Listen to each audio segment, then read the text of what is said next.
Good evening, everyone. Oh, I think it works. Amazing. Everyone can hear me okay? Yep. Yes. Thank you.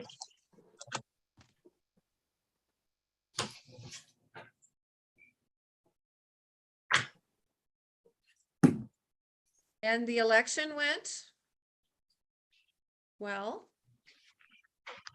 Are we all in a good mood about it? I can't believe the water thing did not pass by one vote.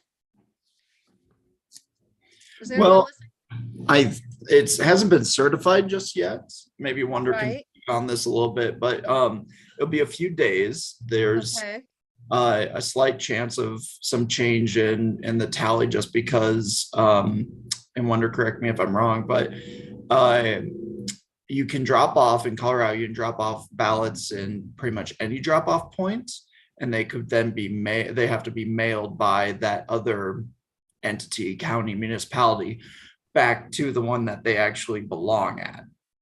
So the likelihood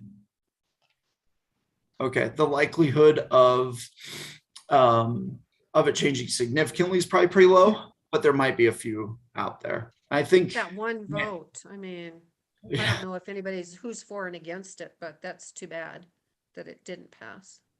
I think they might also have to wait for some mail-in ballots. Is that correct, Wonder? She didn't specifically say like absentee per se, but she did say that there's 8 days that other municipalities or counties have to express mail us whatever ballots were dropped maybe in their ballot boxes that were for Clear Creek and Idaho Springs. The Clear Creek recorder, Brenda, she doesn't think that there will be a lot of Idaho Springs specific ones, but there's usually about 100 that they get within this 8-day period. So numbers can change. So we've got 8 days. And I think it takes a couple of weeks to certify. They got to make sure all the signatures and all those, that they're good. So.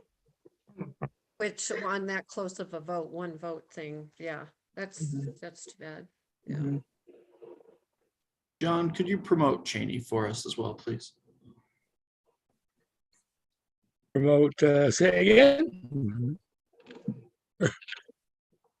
Hey, John, I'm gonna go back out and come back in. My video's not working. Well, Wonder, another question is, okay, so Kate is going to be moving on and going to council.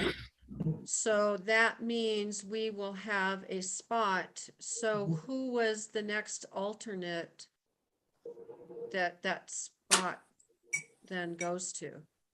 I'll have to check that. I do not know offhand. Okay. Yep. So Jordan, I believe. It was me, then Jordan, and then Tracy. who was it? Who said that? Uchi, did you say that? Uchi. Yes, So it was Uchi, you're on it. So Jordan and then Tracy, right? Mhm. That's kind of what I Yeah. thought too, but I wasn't sure. Okay, Yeah, I think it's Jordan. okay. Gosh, that changed quick, didn't it? What time is it? I don't see a clock on my, oh, there it is, 6 o'clock.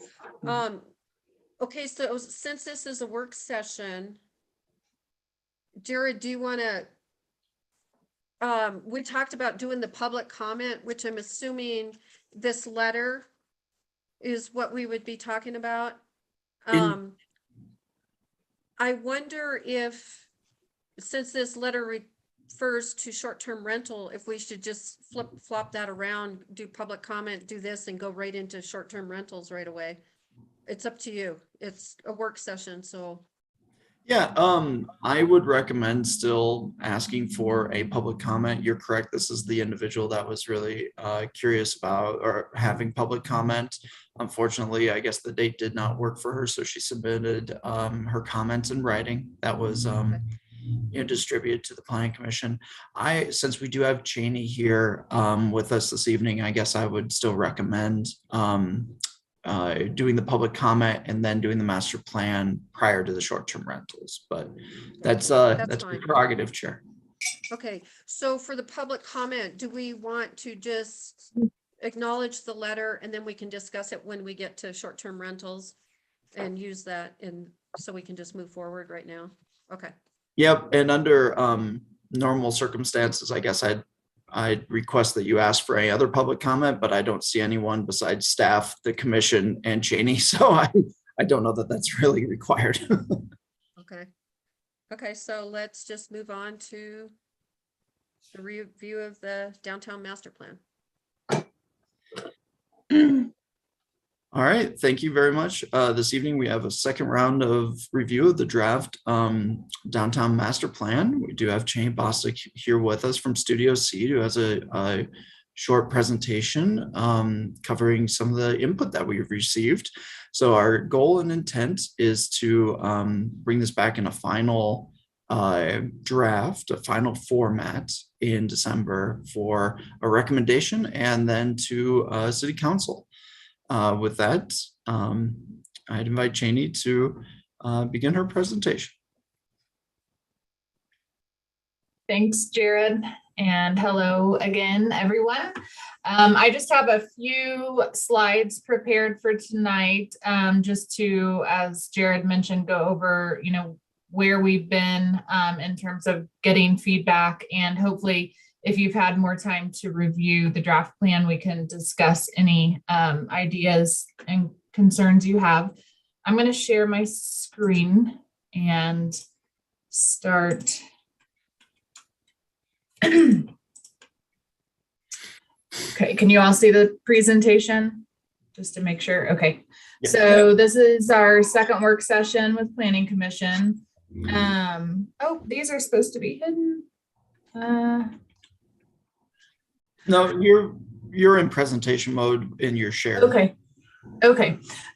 So these are the where we've presented so far the draft plan. We started on September 13th presenting to the Downtown Improvement Working Group and the Economic Recovery Task Force. And then we had our first work session with you all. And then we October 14th presented to the public at the chamber event at Tommyknockers. And following that, the following Monday, we presented with a first work session to City Council. And then here we are today. So just to go through some of the concerns and ideas that have been identified thus far that we are working on updating in the plan.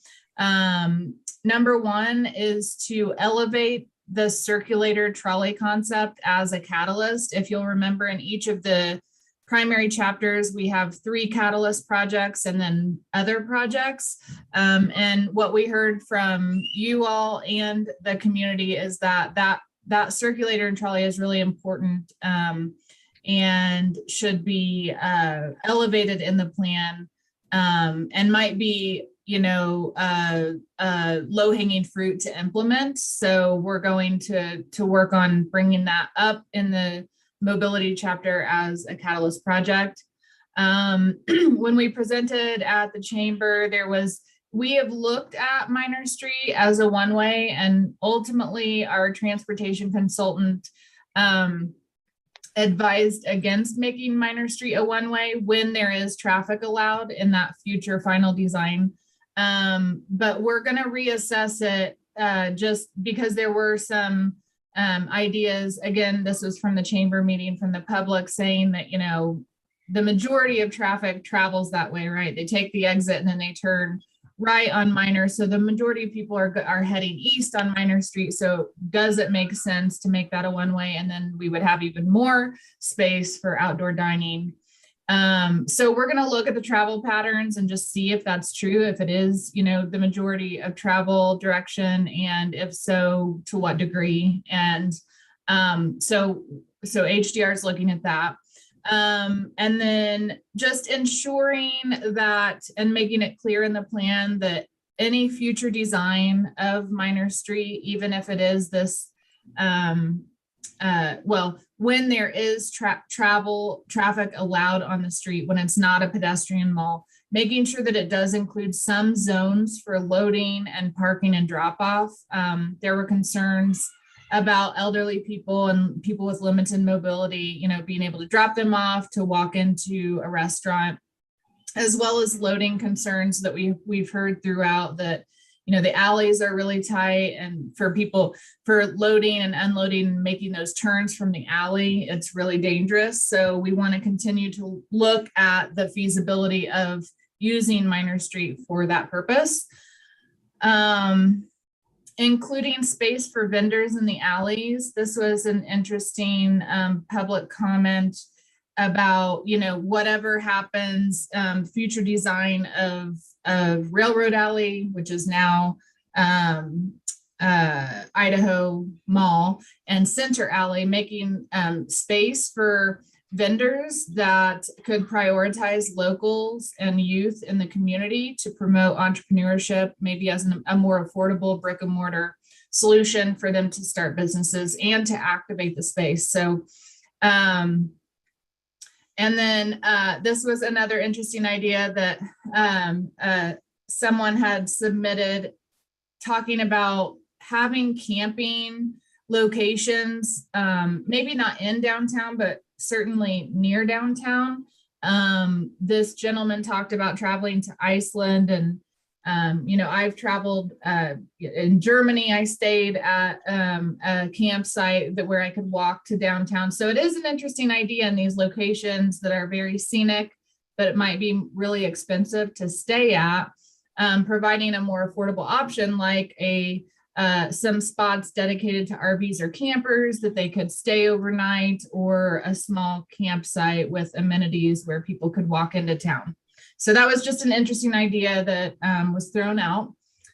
Other than that, another public comment was addressing, at least talking in the plan about addressing the phasing and construction disruption when Minor Street does go into, full reconstruction, making sure that it has minimal impact on the existing businesses. And then just adding language in the plan about ensuring that the design character of future housing and parking structure matches the character of the historic downtown, which we did cover, but they wanted, more clarity on that. Again, we kind of talked about this, but accommodating deliveries and spaces for that.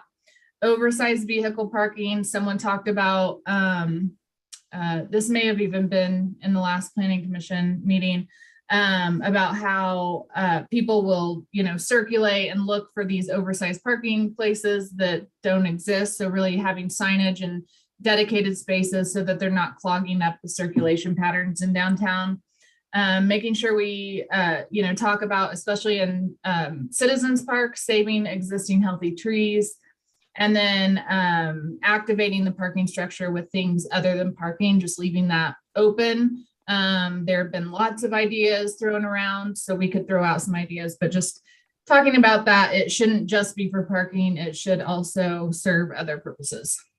And then finally, this was also brought up in the public, and it's a common question for plans like this that present a lot of great ideas, and everyone can think 20 years in the future and say, yes, this would be great, but what's it going to cost us? And so we, EPS, our financial consultant, has developed some language to put into the plan, just to be really transparent about what this plan will cost taxpayers. And really upfront, we're saying, none of the improvements that are recommended would cost additional money. They're using existing revenue streams.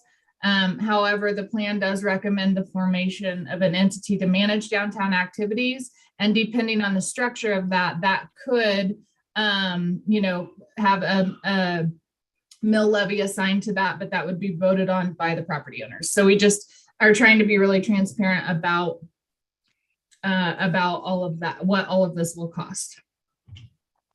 So those were some, there were other comments about just copy edits and things like that I didn't think you wanted to get into. So anyway, those were the big ideas and concerns. And then next steps are that through November, we would plan to update the master plan and work on those final edits. And then in December, come back to Planning Commission and then go to City Council with next year getting to work on the plan. So I think that is the end of the presentation. And Jared, for some reason, I always, when I am in Zoom and I present on my other screen, I can't exit out. Can you force exit, or we can go back to anything in the There we presentation? go. I turned Thank it you. over to John for hosting. He was kind enough to offer. So thank you, John, for helping us out there. Thank you. All right. Any other thoughts or comments regarding the update from Cheney?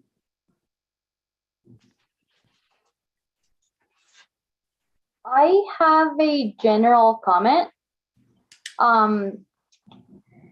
I've noticed that this document is silent on long-range environmental and public health needs, like greenhouse gas reduction, water conservation, and air quality improvements. And I feel like this is a plan to guide the community. It will be necessary for this kind of things to be in there.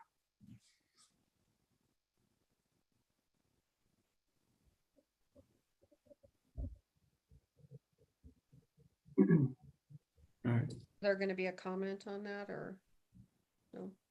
So I will just say it was, it wasn't particularly called out in the scope of work for the downtown plan, but if we would just need to discuss, exactly, because that can open up a can of worms and go into, lots of detail or stay high level. So do you want to be more specific about what you would like to see in the plan in terms of environmental impact?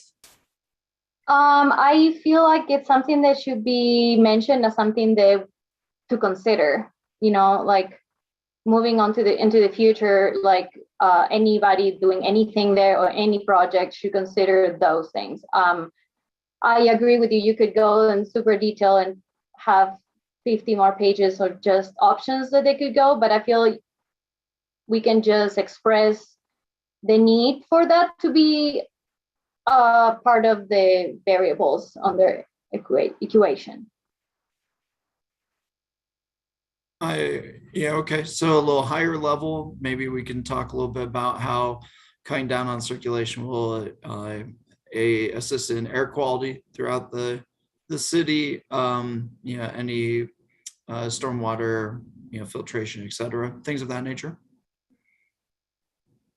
Yeah, I guess any plan should consider environmental impact to some extent. That would just be a good idea to do. Yeah, I certainly agree. And I think it can be said in the plan that these are all higher level ideas. And when they go into final design, that can kind of be an overarching theme, that it should be assumed that any future project should take into consideration environmental impacts. And like Jared mentioned, the alley projects and things like that, they could include permeable paving and stormwater capture, things and then increasing tree canopy, all of that. So I think it certainly has we can weave that into the plan kind of in an overarching theme. that will be great. Thank you so much. Couple questions. On the one page 11 talks about who staff and stakeholders. Who was the stakeholders? Was it the open houses, the meetings, or is it just the downtown businesses, or was it part of the whole community? Yeah, I'm sure Cheney can expand on this, but back in June, when we had the 2-day intensive workshop, we invited a number of individuals, as Cheney mentioned, stakeholders, mostly predominantly focused on downtown because of the downtown master plan focus that we have here. And so it would include those individuals, but then also there were 2 locations set up one evening, one at Tommyknockers and one at the Frothy Cup, where the point was specifically to take in input. And so I'm sure all of that input has been woven in as well. Okay. you know, I just sometimes when you read stakeholders, when it's said like that, you think, okay, it's just those business people downtown. Where that was another comment, and this was a comment that I received, was the word downtown is used so much in this that it's a community project. It's not just downtown. And I think that's where sometimes you get the sense that, wait a minute, we're just only doing this for the downtown businesses, where we're actually doing it for the community. So maybe using less of the word, the reference, the word downtown. I don't know if anyone else agrees with me on that. I But do, Cindy, and I it's also want kind to of make like when we one did the comment. East. Oh, it was kind of like No, when go we did ahead. the East End overlay. It applied to everybody for the town. Just a comment. Sorry. I also want to make sure that everybody understands that one of the reasons for the downtown plan is to direct traffic towards our businesses and out of the neighborhoods. Is that my understanding, Jared? Yes. And Jamie? So I think we need to sorry, I got a frog. I think we need to emphasize that if we can. Sorry. Just making me cough.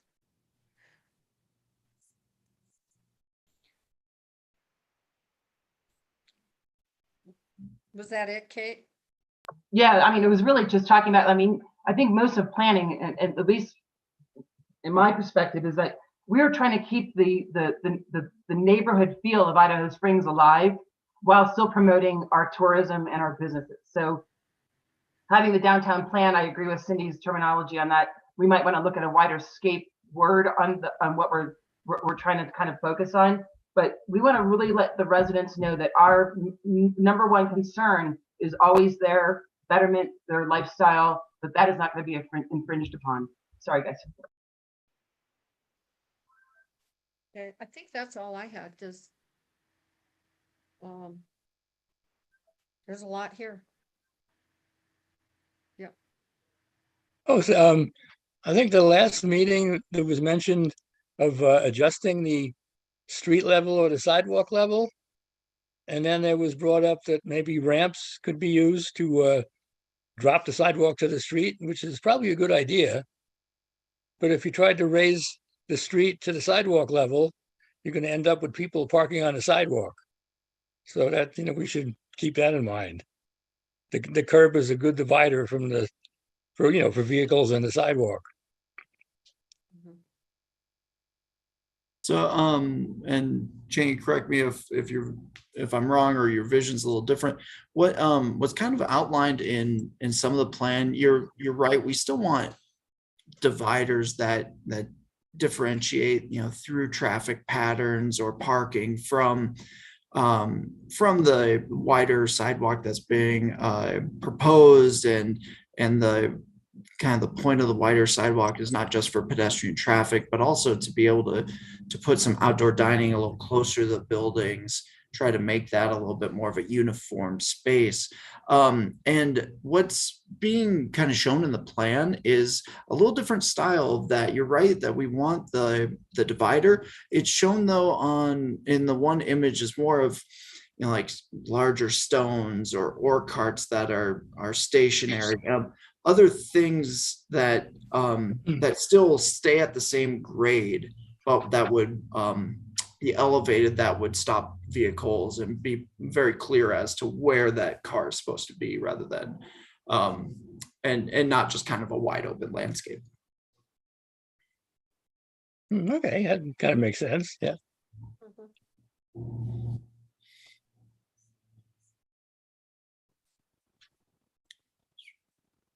Okay.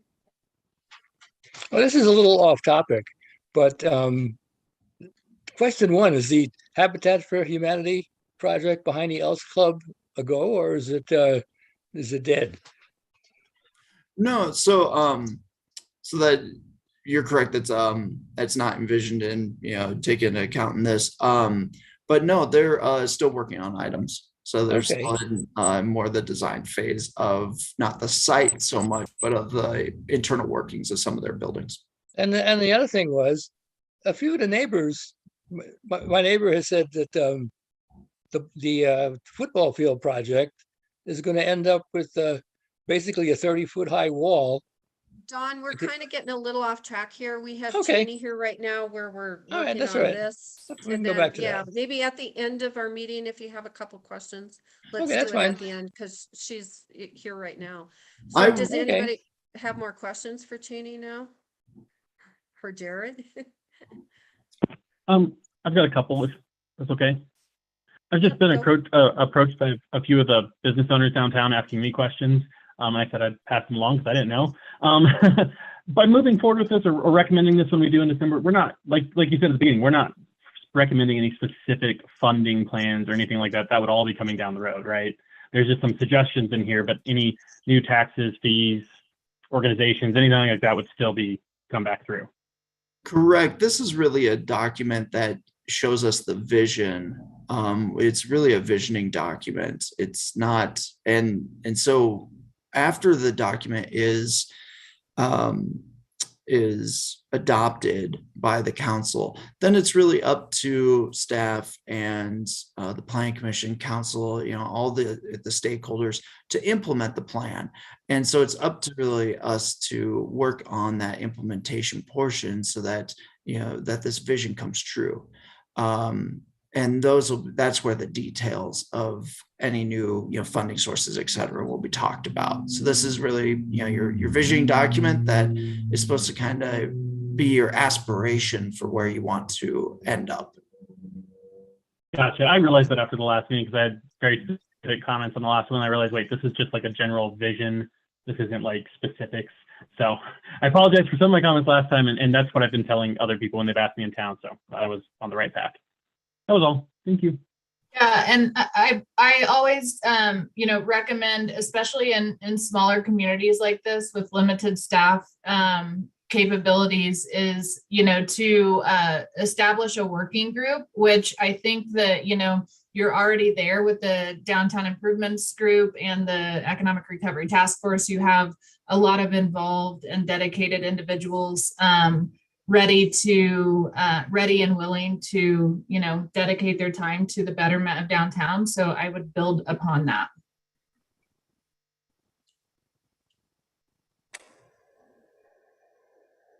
Andy, go ahead, Andy. Yeah, I might just add to what Cheney said is that while this is a visioning document and a planning document, we also in the RFP were very intentional about asking for specific projects, and there are short, midterm, and long-term projects that are identified. So we wanted to have it be a practical document as well, because we know that there's going to need to be in the near future substantial capital improvements downtown, whether it's as basic as replacing water and sewer lines to improving storm drainage to fixing the uneven pavement to dealing with better arrangement for the trash containers. So there are some low-hanging fruit items short term, and we are recommending to council that some money be budgeted in the capital program. We haven't identified the specific projects yet, but to try to get started on some of these projects next year. And the intent is that most of these would be with existing funding sources. Certainly, we'd be looking at continue to pursue grants. One grant that's out there that could be very promising for us is the CDOT Revitalizing Main Streets grant. And we received, through John's efforts in preparing a grant application, a grant to make some improvements, very simple, very basic, but they're somewhat costly. New ADA ramps around the elementary school, some additional benches, bike racks, new painted crosswalks and things like that. So I think there's, I see this as very much of a practical document as well. I just wanted to mention that. Thank you. Okay, are we done with that part, Jared? No other questions? Okay, thank you, Cheney. Thank you. Thank you. Oh, Go ahead, right. Jared. okay, thank you. All right, head on to our next topic. So is the staff report in regards to code updates and a discussion regarding short-term rentals, the bed and breakfast ordinance, and accessory dwelling units. So we're gonna dive into the staff report here. First off, I plan on taking the short-term rental items, and then we'll come back to the text amendments afterwards. I think that will be, I think it will function a little better that way. Okay. All right. Hey, Jared, I do not believe I have a conflict of interest after I have closed my business, but my husband has requested an advisory opinion from the Independent Ethics Commission to determine if any conflict of interest remains. So I think it is best for me to continue not to participate until I have more clarification on this. Therefore, I am recusing myself from this topic, hopefully for the last time. Okay. Thanks, Uche. Oh, what happened? Yep. Thank you very much. We'll have you back when we get past the short-term rental item. So appreciate that. So then to dive into the reports. So after last month's meeting, where there was quite a bit of discussion in regards to the current short-term rental ordinance and the enforcement of that short-term rental ordinance, staff took a look at a deeper look at the ordinance and has come up with what we feel is a plan of action regarding enforcing that ordinance. It came through pretty loud and clear that the Planning Commission didn't really feel a need to make too many adjustments to the ordinance right now, unless they're clarifying in nature. But we're pretty happy with it and just wanted to work with staff to enforce it. So staff is proposing some items in the staff report in regards to that enforcement. So staff is proposing to send out letters to all the current license holders stating that they need to get renewed. They need to renew around the first of the year. And it goes into a little bit more detail about sending out the original letter and also the need for what is exactly needed to get relicensed. So they would need to submit this affidavit that is called for in the ordinance, signed by the licensee and notarized, attesting to the number of nights rented in the prior year, as well as confirmation of payment and all applicable sales and lodging taxes.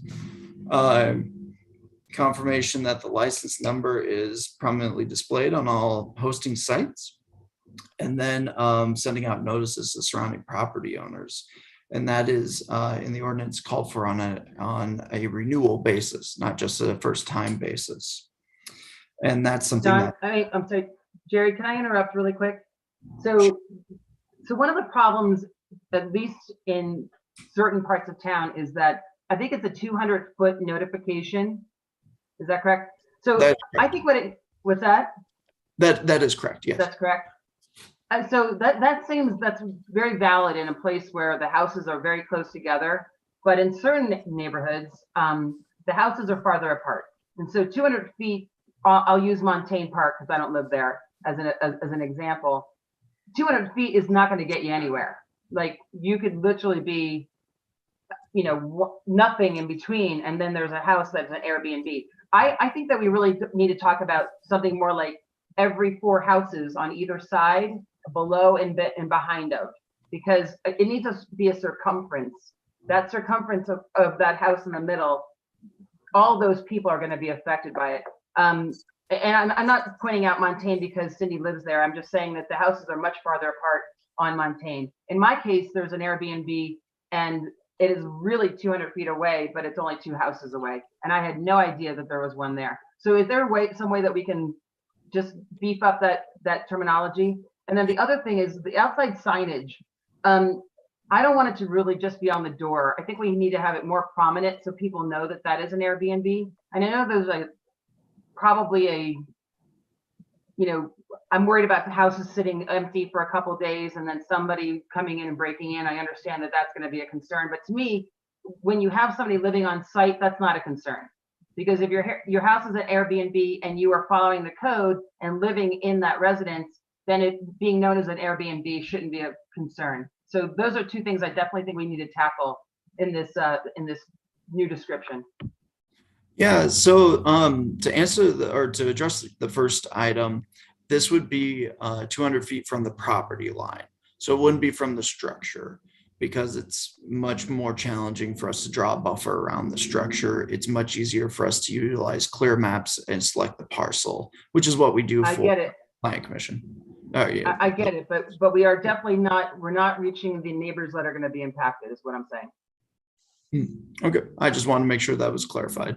That wasn't the structure. Second, I don't believe we require posting on the actual property when the ordinance talks about it's on the hosting sites. So that's on the web pages. Yeah, I don't know how everybody else feels about this, but I think it should be known on the property. Again, if you live there, the concern should not be valid that somebody's going to break into your home, because presumably you're there as you are supposed to be. And therefore, it'd be great for me to know that that Airbnb is not just somebody having a private party.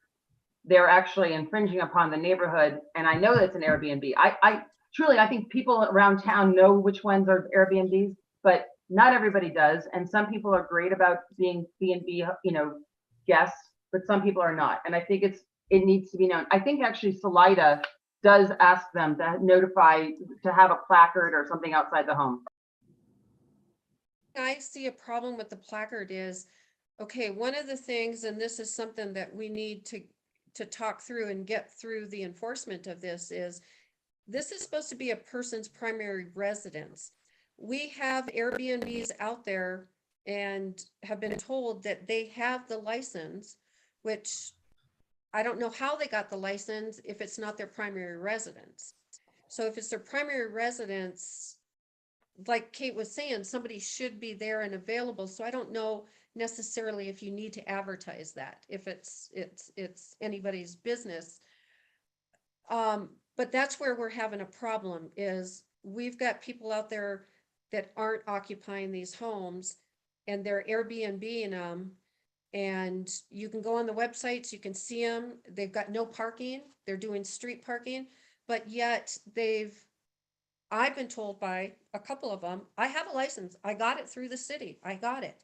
But I also think there might be some confusion that are some of these people thinking that they're just getting a business license and now they get to run their business, where they're not even getting the STR license, they're getting a business license. And I think I know of a couple of these properties, but that's where with Kate asking for that placard or something, I think if I was to Airbnb my house and I live here and I'm going to do it, I don't think I'd want a placard on my house or a sign up that says you're doing it.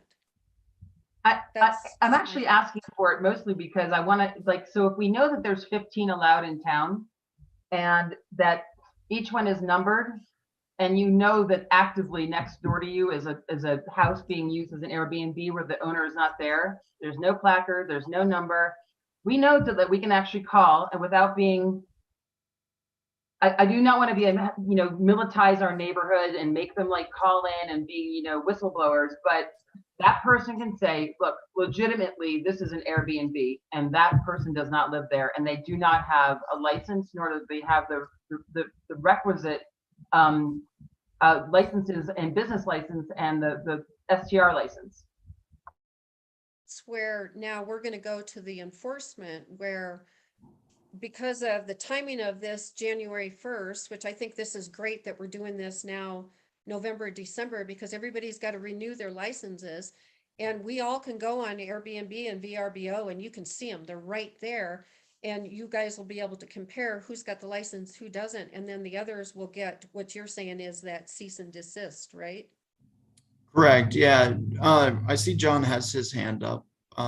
Would you like to add something, John? Yeah, I just wanted to say, having done this work for the last few years now, just looking at them, there's some challenges to find them.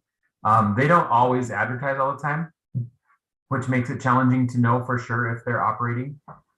They also may advertise and not actually operate, which I think is a kind of a gray area of what we would do about that.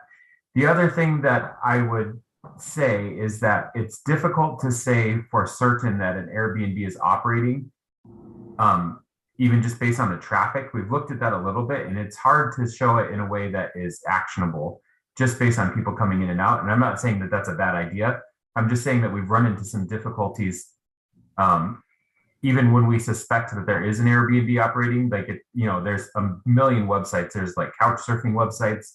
There's the big ones, there's the little ones, there's Craigslist, a lot of different ways people are doing this that could create an administrative issue. So I would just recommend that you take those into account when you guys make your decision.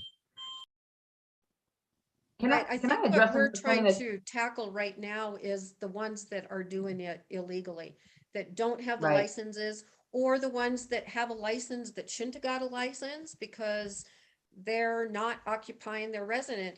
If we go back to the public comment, the letter from this gal, her concern is we are not enforcing the policy that we have in place, which I think she's got some valid concerns. I mean, she's got two different issues going on there with wanting to do something with her place. But for these ones that aren't owner occupying it, and we did say it's your primary residence, you got to live there. I mean, if you leave for a month and you rent it out, you're still living there. You're not just Airbnb-ing it all the time. And it's pretty obvious from the websites, the ones that we do see. I mean, we could go on there right now and pick out 3 of them for sure. But that's what we need to get a handle on, is the ones that we are seeing, the ones that are advertised, the ones that are doing it without the license, and it's pretty blatant. A lot of them have no parking. It's like, wait a minute, how did they even get a license, which we know they don't have? Or if we did give them a license, how did we do that and they don't even have a parking spot? There's one of them. I thought that the parking plan was a part of the exactly, application it is, process. but what they're saying is they got the license, which sometimes I don't believe them. So it's not a matter of the city gave it to them out. They could be just saying that too. But one of them was advertised, oh, drive around the block for a while and you'll find a parking spot, or call me ahead of time and I'll call in and get your license plate registered and you'll have parking when you're staying here. So you can go on there and find wonders looking like, you can go on there and find this stuff, believe me. And that's just on Airbnb and VRBO. That's not even those ones Jonathan's talking about, because you bet if these bigger ones, they're going to advertise on the bigger ones, but that's where we have some people breaking our own rules. They're not owner occupied. It's not their primary residence. And the other thing is let me just finish one sec. We tackle this now with the renewal process coming up January 1st, and we only have 15, you know what? That'll open the door for somebody else. Let them come in and get the license for the guy that wants to do it the right way. Cindy, can I just tag on to that? Something that John, and sorry, Tracy, I'm not cutting you off. I just wanted to, it's same part of the conversation. Jonathan was talking about inactive licenses. I know that Uchi and George gratefully and gracefully did not rent out their place because of COVID. But I would say that an inactive license for whatever period of time that you guys decide should be, let's just say, unless you have a hardship, I'm sorry, you're going to lose it. You can't just hold it forever waiting for that day where it's the best thing for you. Somebody else could be making money. So that's just something to consider in the future, that an inactive license without hardship or looking for the better good should be considered as you vacated that. And in regards to that, we would look at it on the annual renewal perspective. If you didn't rent it out the entire time, that's when we would really look at that.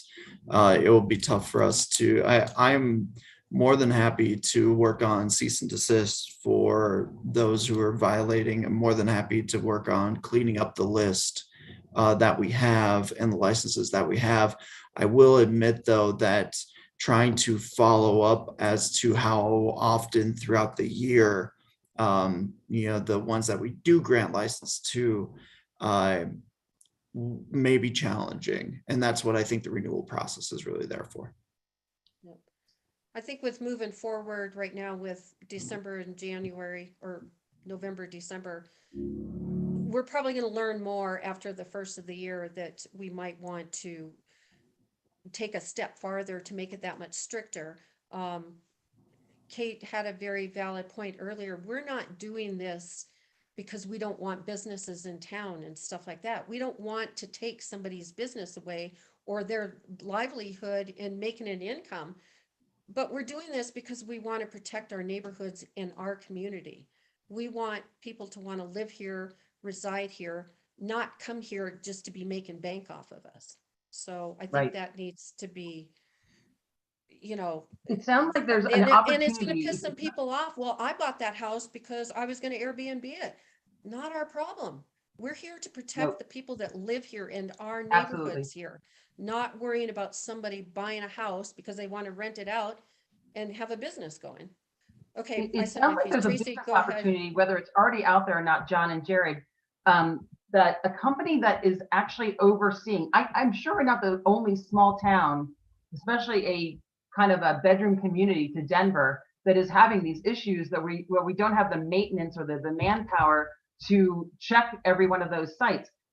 I would say that right now, if it's not existing, this is a job opportunity for somebody to say, I'm going to go to every small town in Colorado and say, I will be the lookout, the watchdog for your town, and I will make sure that every one of these licenses is, upheld, and you're just going to pay me this kind of money. And I mean, like, there are tons of people that want to work from home, and that is a great job opportunity, my friends. Tracy, you had some comments? Oh, you're on speaker. You're on mute. Speaker. Or- Got it. Thank you. So I won't entertain a huge, long discussion on this, but I just wanted to mention that one of the problems I've always been concerned about, and I'll give you just an example. If you are going down Colorado Boulevard and now you're looking straight at Miners Pick Bed and Breakfast, I know that heading west, one of those houses is absolutely being used for an Airbnb. So if we can look at that neighborhood and look at the proximity of houses next to each other, one of the concerns I've always had is that there's a very specific piece with the insurance, meaning that they might be trying to get the license and say, okay, we live here, this is our full-time residence, blah, blah. And I know that this has always been a gray area, Jonathan, in terms of how to be able to check that it is their primary residence. Maybe it's checking the voter rolls or whatever. I mean, I know that these are all things that you guys are trying to address. But the main problem is there are a relatively significant amount of challenges with mortgages and insurance. And so if this is a property that's not a primary residence, but it's purported to be, it could be a likelihood, possibly, that property is not correctly insured as an Airbnb. Specifically, it might read in the mortgage that it can't be. Maybe the owners don't even know. The problem is when that house burns down, if we're addressing that one specific neighborhood and a very close nearby adjacent house burns, there's your problem. We haven't maybe properly protected the bordering properties when they're in that kind of proximity. So I don't know if forgive me if we're already doing it, but we're requiring proof of short-term rental insurance. I don't know. Are we or not? In other words, that's part of their, they have to show it's updated every single year. Great point, I thought Tracy. we did address the insurance when we put these new rules in place. Yeah, I thought we did too. Should look at that. Yeah, I thought we did. Jonathan, you were waving your hand, crossing your fingers. Yeah, I was going to say there are organizations that track short-term rentals, but the work has gotten more complicated since we last had this conversation. It's also very expensive to engage in that.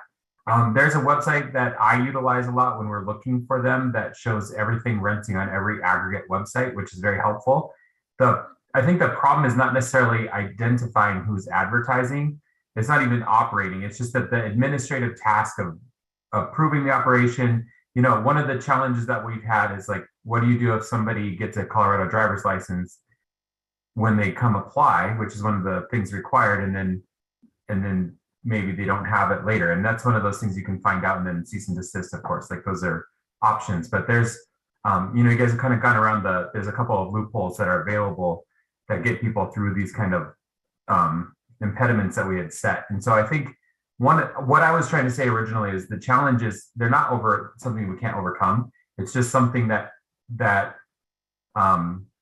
in practice, some of these things become a little bit more difficult than they sound when we're talking about them here. And that's not to say we shouldn't do them. It just makes it, we just want to make sure that the solution fits what we're able to do as well. I thought we really tackled a lot of this when we said it had to be their primary residence. And we all know for a fact there's ones out there that aren't their primary residence. That was the challenge. That's where Diane came to us and asked for more. What can they ask for? What is it? I don't know. Voter registration. You got to show your income tax. You have to proof of income tax form. When you buy a house, you have to submit your income tax forms. Not for you to take them and keep them, but it shows where your residence is. So there's got to be a way that proving their residency, and it seems like that's where we're seeing people. I think what we see is it's easy to designate it's maybe not easy, but you can designate a residence even if you don't live there. It can be designated for tax purposes.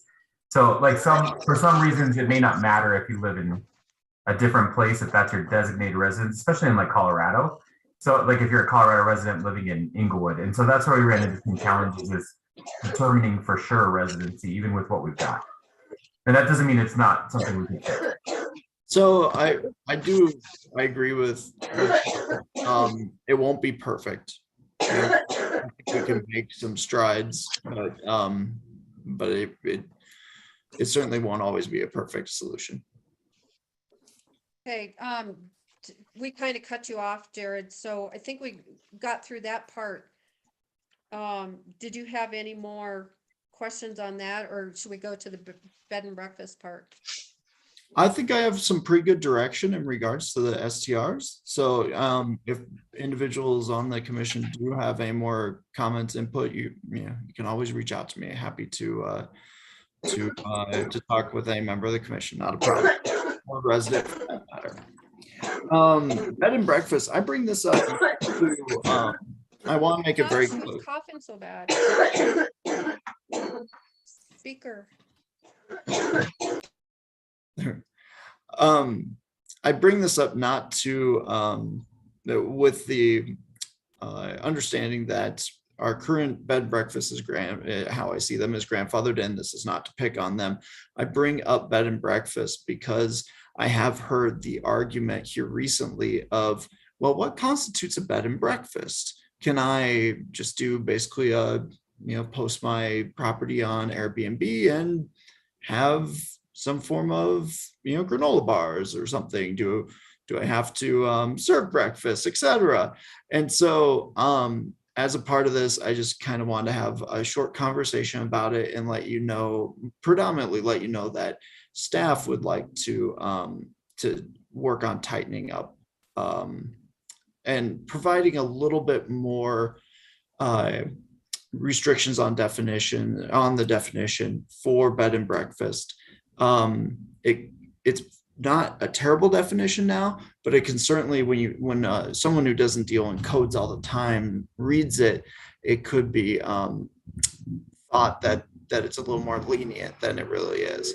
So we would like to look to tighten that up. But one of the questions that has come up that I did want to get some input on is someone had asked me if we felt that a commercial kitchen should be required of a bed and breakfast. I reached out to our building official, and he said that that's really a function in the building code anyway of how large of a facility it is. But I believe that we would have the ability to make that local decision as well. So that's something that I'm curious as to what the commission feels.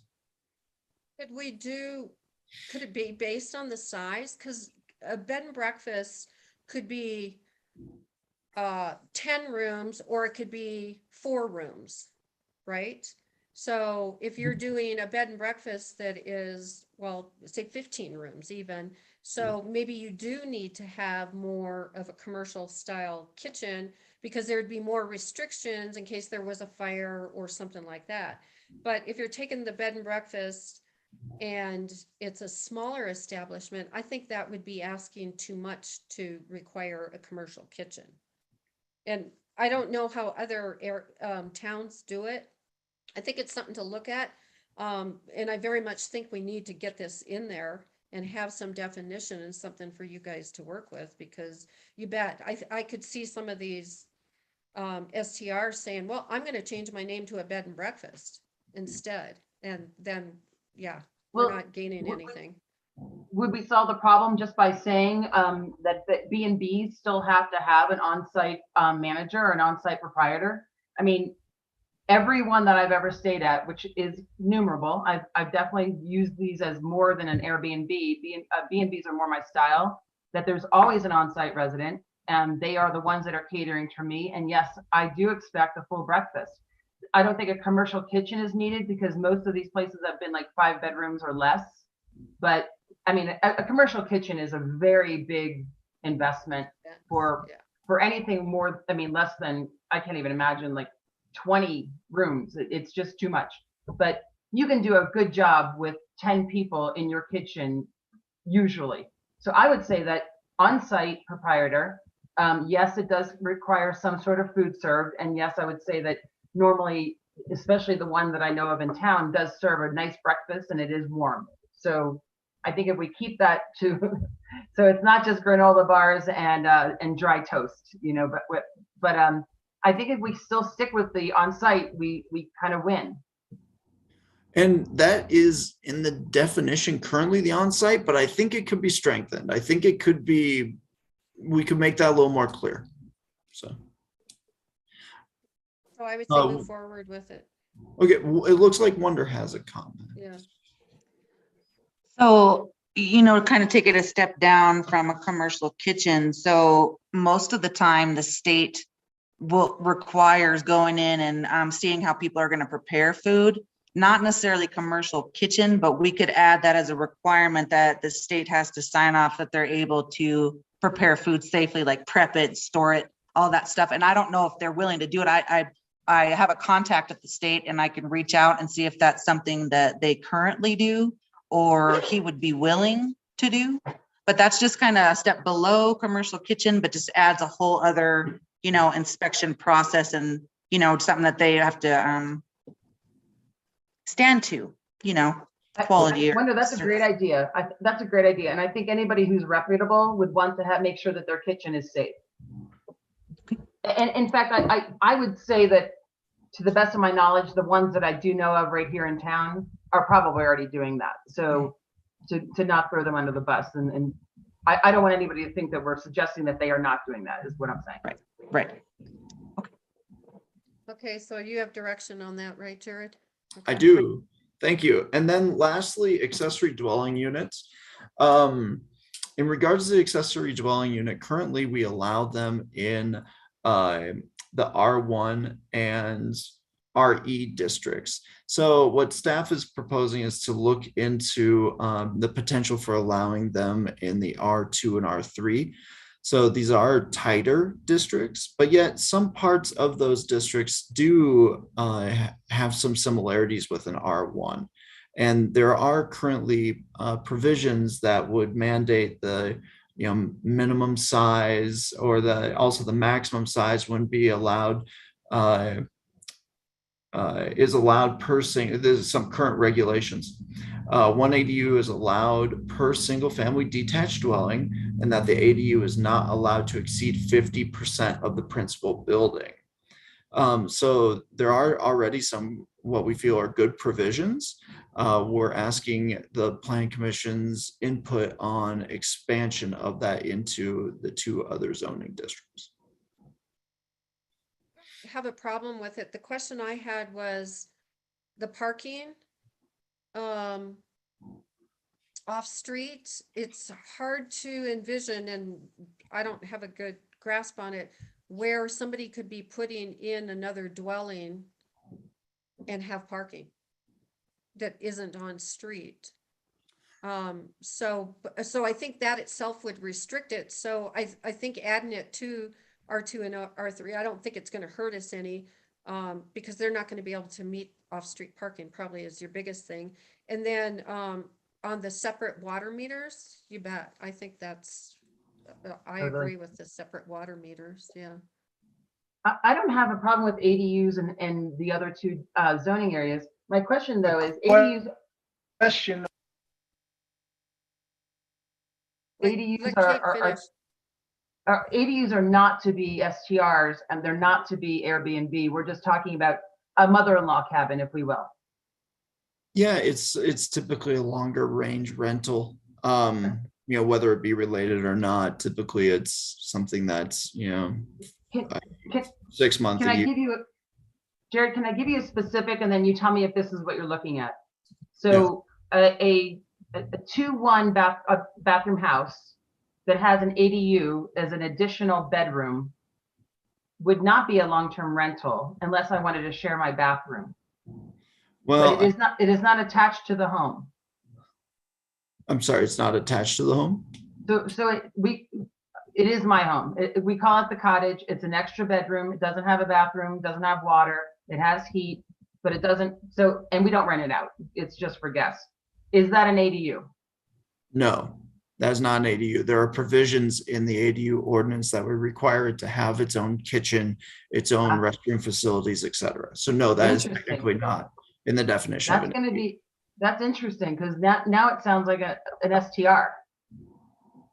No, it's more of a longer term though. The intent of a true ADU would be, I have, oftentimes, probably a poor example, but I have a house that has a coach house, say, and I rent that coach house out for an annual rental, annual lease. That's really what it is. Or sometimes people will convert basements into ADUs, but they still have to meet life safety codes. So there has to be 2 means of egress. There still have to, et cetera. So, but do they still have to meet the same parking codes as an STR? I believe, I forget, I think they were required to have a space, if not more. Here we go. Minimum of 1 off-street parking space. So yes, it is the same requirement as STR.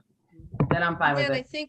I think in this language, then we need to say that it can't not be used as an STR.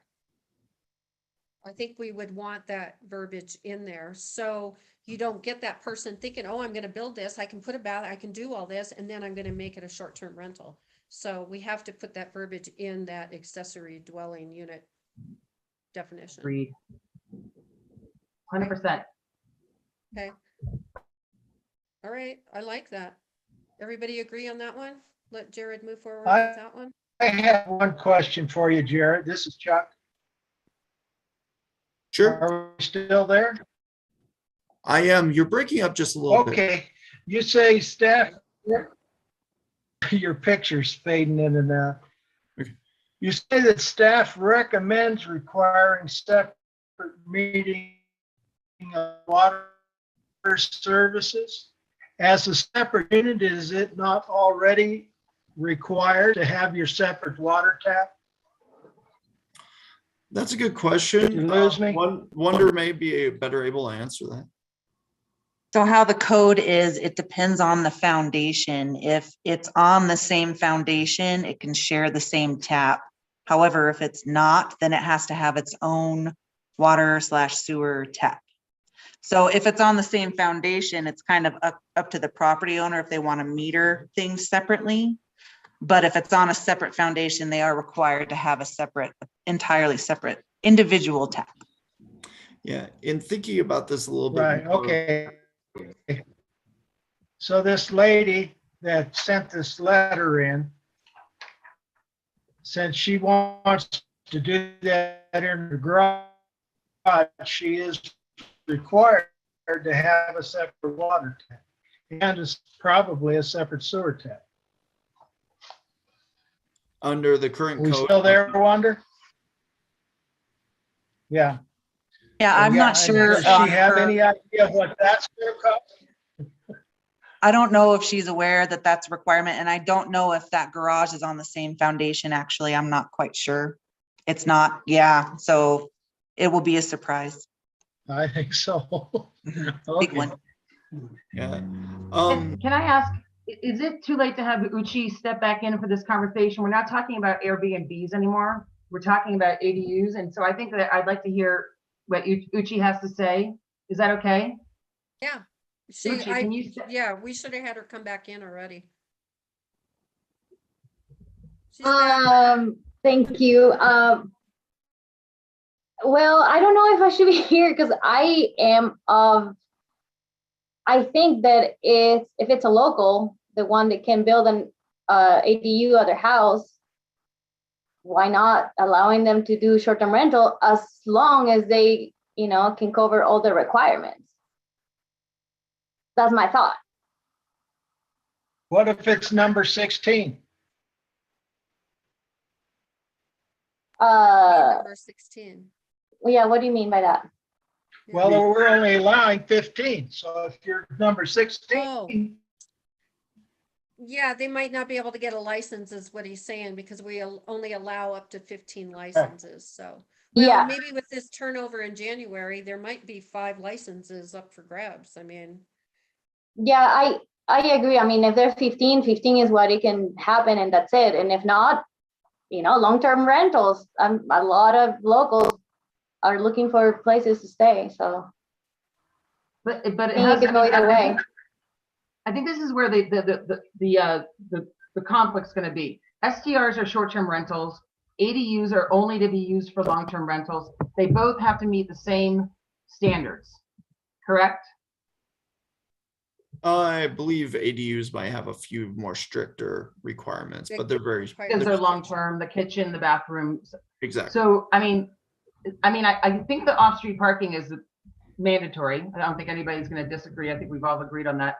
But I wouldn't want to discourage somebody from having an ADU, which is a long-term rental, which means to me 6 months or more, because that means that I could work at Loveland and then I can go to Costa Rica for the summer or whatever I do. What do you guys think? you mean keeping it, not allowing the STR still? See, the problem is an ADU won't be considered in the same stock as an STR because it's a long-term rental. Well, no, what Uchi's asking for is, do we really want to limit it to them not being able to make it a short-term rental? Right now, we all Yes. said, no, they can't. She's asking us, why not? Well, because we reconsider it want to and make let sure them- that we keep short-term rentals to a minimum and up the housing stock. But At it's least that's still my only one of the- understanding. But it's only still one of 15. I mean, they only can get to 15 still. So I Well, guess it's yeah. something. So an ADU is not an Right, I STR. STR goes to 15, ADUs could be innumerable.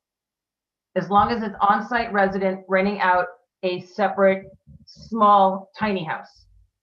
Right. Does that make any sense? Yeah, wonder.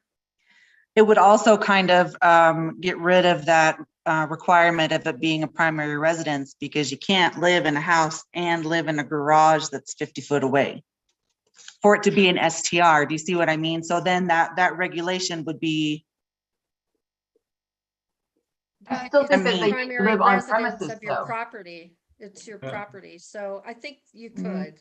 I mean, that's a good question, but I think that's where we would have to say the verbiage would have to be better, because it would be their primary residence, meaning their property. So, Sure. right? I mean, Jared, you were kind of thinking the same Makes thing. sense. I Yeah, think it's yeah. something we should think about. I mean, I think move forward with writing this, and then when we come back to agree on which way we're gonna go, be thinking about, do we want to keep it just to the dwelling for long term, or let it include the short term? Does that sound good? And then everybody can do a little more research, or if something comes out that we're looking at, compare it to where maybe it's being done somewhere else. It's still one of 15. I mean, they still have to be able to get the license if we were to do it, so. Okay, Is that Okay. good, Jared? Yes. Yep, I'm set. If there are no other questions or comments on these three items, then I guess I know we went over some of the proposed text amendments at our last meet, or at a previous meeting, I should say. I have tweaked a few things in this document based on those comments. First of all, I took another look at the accessory building structure and use definition that had been proposed. And honestly, I didn't like it that much. And so I've kind of pulled that out for now. And I'd rather work with Wonder and a few other people on trying to make more of a table of, you know, accessory uses that are allowed, et cetera. So I'd rather take a little more comprehensive approach to that item. And also, I'm not sure that I really enjoy having all three of those under one definition. So it's first item. Second was the caretaker units. And yeah, per our previous conversation, the Planning Commission expressed a desire to keep that definition. Yeah, Attorney Beery had also placed a comment on there that yeah, that she was advocating for it to be removed at this time. A little further on, we talked about uncovered decks and landings at ground level may extend into the required setback, no, not more than 6 feet. But we also talked about how you may not have 6 feet, and so the commission, you know, worked with staff on implementing a 50% encroachment maximum on that as well, so that you're not, you know, directly on the property line. There were no comments at the last meeting in regards to the plot plan. Happy to take comments yet if you have them. No, I thought it was good. Okay, excellent. And then we get all the way down to the sustainable ordinance. So the part of the sustainability item that I guess was discussed previously was that our code referenced the LEED ND standards, and they're pretty specific, they're pretty broad, they're pretty intense. And I don't think that they're necessarily a bad thing to aspire to, but it's quite a bit for somebody, especially on a smaller project, to look through. So the goal as expressed to me at the time was to try to make that a little bit more general, a little bit more broad and aspirational. When I brought that to the commission at the last meeting, Planning Commission indicated that they would still like some additional level of specificity, some examples of something. And so that's what I attempted to do in the section under number 3, the city encourages sustainable green building and development practices. So I included a number of things, examples of water saving items, energy efficiency items, material selection, indoor environmental quality. Happy to add items to that as well if you have any input there. So with that, I would ask if you have any questions. No, I thought that was all good. Something that Uti brought up earlier under that number 3, air quality, maybe? I don't know if that really pertains to, Yeah, but it can't hurt. I believe that, sorry, flipping through pages here. So I mean, it could be somebody with a wood burning stove, pellet stove. I mean, so maybe adding something to do with air quality might be okay. Absolutely. There's indoor environmental quality section, and I did bring up a little something in regards to that, but I think that could be strengthened. I did not think of your example of the wood burning heating source. Mm-hmm. Okay.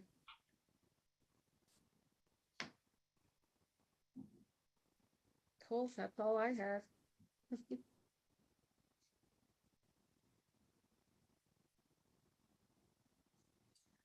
Okay. Congratulations, Kate. You're a new council member. Yay. Yeah. I will say that I really enjoyed being on planning commission with you guys. I was very, very, very bummed out to find out that I would not be able to serve on planning commission any longer. But I will let you know that I will be advocating very strongly that I would be the kind of the one from council that would sit in on the meetings, so that if anything needed to get translated back to council properly, that I would be at least there in the room to say, no, that is exactly not what they said. They in fact said something entirely different. So I hope to be there on your side going forward on council. And what she's talking about, it's something that has come up, that they don't want a council member to be appointed to planning commission, some of the commissions, not just planning, which is understandable. It's something that happened years and years ago, and now it's being readdressed. And I think from Andy and I talking too, the city has committees that the council members are appointed to, and they attend the meetings and some of the committee meetings. And that's where I think as a planning commission, we'd like to request to the city that they have an appointed person that would be able to attend our council meetings. So that's hopefully where that goes in. Wonder, what are you still laughing at? So, Something off screen. someone at home. Yeah, husband here. Okay. Jared? There's always something in the background, Wonder.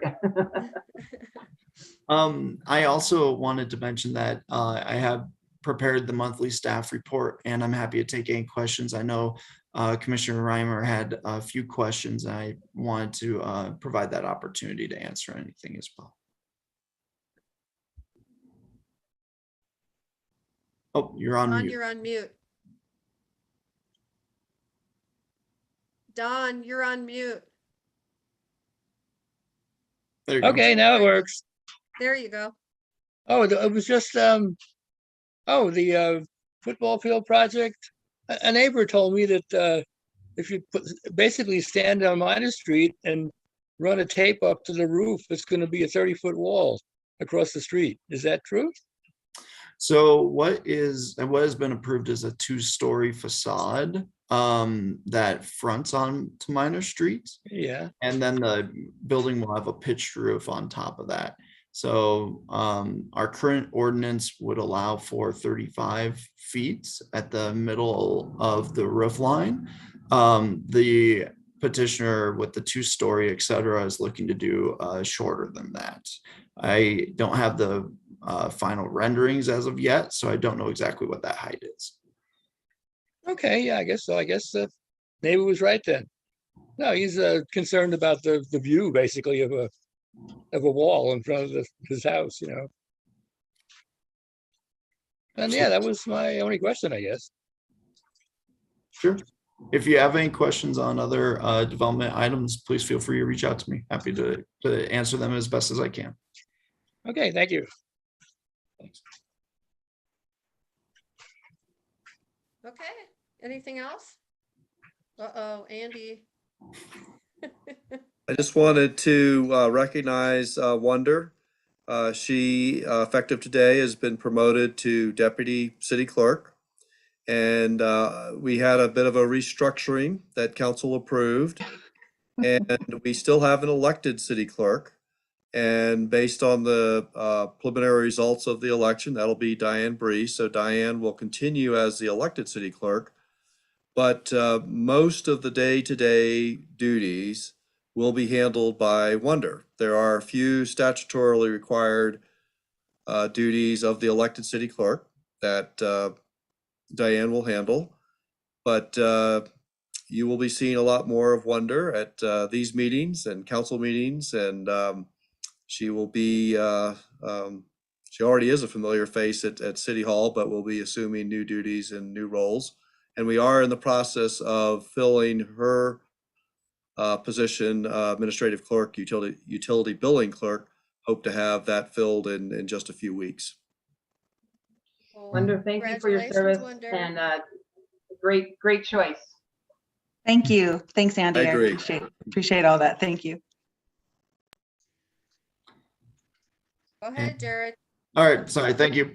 I wanted to echo other sentiments and congratulating Commissioner Collier. And in doing so, I also want to put it on everyone's radar that we will be looking for another planning commissioner. So if you think of any great candidates, send them our way. We'll be, going through that recruiting process. I'm And actively that position pursuing will that as we be speak, an Jerry. alternate, right? Right, okay. So another alternate. Yeah. Okay. Cool, good night, everybody. Okay, good night. Good, we got a lot accomplished. Mhm. Bye, everyone.